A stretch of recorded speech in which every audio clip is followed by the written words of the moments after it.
विष्णु भगवान की जय। बोल आमला नवमी की जय।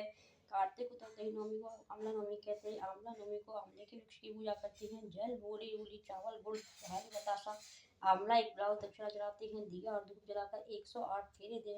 कहानी के ब्राह्मण ब्राह्मणी को ब्लाउज देकर जमाए धोती दक्षिणा दे। भोजन में आमले का होना जरूरी है और स्वयं भोजन करें। सब कोई ब्राह्मण को दे। आपकी इच्छा हो तो दक्षिणा के नाम दाल कपड़े बांधकर ब्राह्मण को दे। आंवला नवमी की कहानी। एक आंवलिया राजा था जो रोज एक मन सोने के आंवले दान करता था और बाद में जीता था। एक दिन उसके बेटा बहू ने देखा कि रोज इतने आंवले का दान करेंगे तो सारा धन खत्म हो जाएगा, इसलिए उसका दान बंद कर देना चाहिए। फिर पुत्र आया और राजा से बोला कि आप तो सारा धन लुटा देंगे, इसलिए आप आंवले का दान करना बंद कर दो। तब राजा और रानी उजाड़ में जाकर के बैठ गए और वह आंवलों का दान नहीं कर सके, इसलिए उन्होंने कुछ भी नहीं खाया। तब भगवान ने सोचा कि अगर हमने इसका सत्य नहीं रखा तो दुनिया में हमें कोई नहीं जानेगा। तब भगवान ने सपनों में कहा कि तुम उठो और तुम्हारी पहले जैसी रसोई हो गई है और आंवले का वृक्ष लगा हुआ है, तुम दान करो और जीव लो। तब राजा रानी उठ के देखा तो पहले जैसा राजपाट हो गया और सोने के आंवले वृक्ष और फैले हुए हैं। तब राजा रानी सवामन आंवले का दान करने लगे। इधर बहू बेटे ने से धर्म अन्नदाता का बैर पड़ गया। आसपास के लोगों ने कहा कि जंगल में एक आंवलिया राजा है, सो तुम वहां चले जाओ तो तुम्हारा दुख दूर हो जाएगा। वे दोनों वहां पहुंच गए। वहां पर रानी अपने बेटे और बहू को देख करके पहचान गई और अपने पति से बोली कि इन लोगों से काम तो कम कराएंगे और मजदूरी ज्यादा देंगे। एक दिन रानी ने अपनी बहू को बुलाकर कहा कि मेरा सिर धोकर नहला दे। फिर बहू सिर धोने लगी तो बहू की आंख में से पानी निकल करके रानी की पीठ पर पड़ा। तब रानी बोली कि मेरी पीठ पर आंसू क्यों गिरे, मुझे बताओ।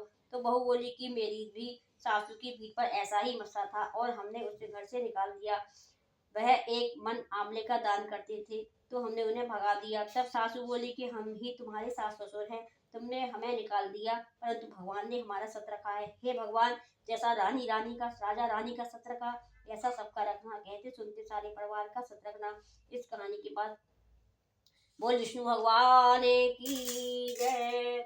बोल गणेश जी भगवान की जय। एक छोटा सा बालक अपने घर से लड़का के निकल गया और बोला कि आज तो मैं विनायक जी से मिलकर ही आऊंगा।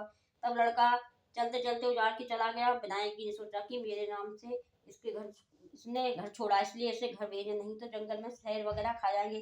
फिर विनायक जी बूढ़े ब्राह्मण का वेश रख करके आए और बोले कि तू कहाँ से आ रहा है और कहाँ जा रहा है। तब मैं बोला कि विनायक जी से मिलने जा रहा हूँ। तब मैं बोले कि मैं विनायक जी हूँ, मांग तो क्या मांगता है, परंतु एक बार ही मांग लियो,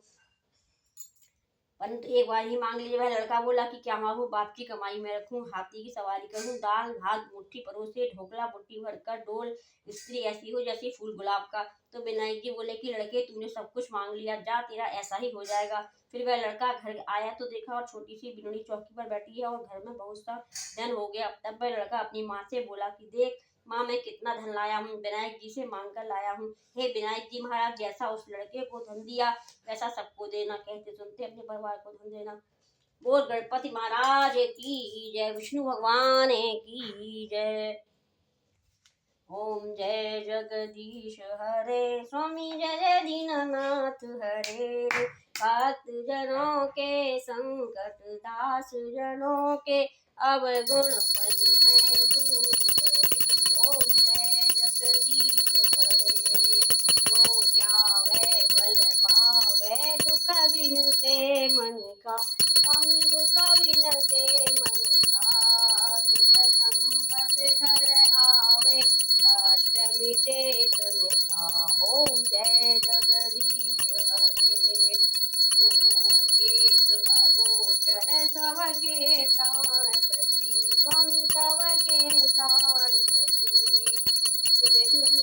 दया में तुमसे मैं तुमसी। ओम जय जगदीश हरे, दीन बंद दुख हरता, तुम रक्षक मेरे, स्वामी तुम ठाकुर मेरे, अपने हाथ उठा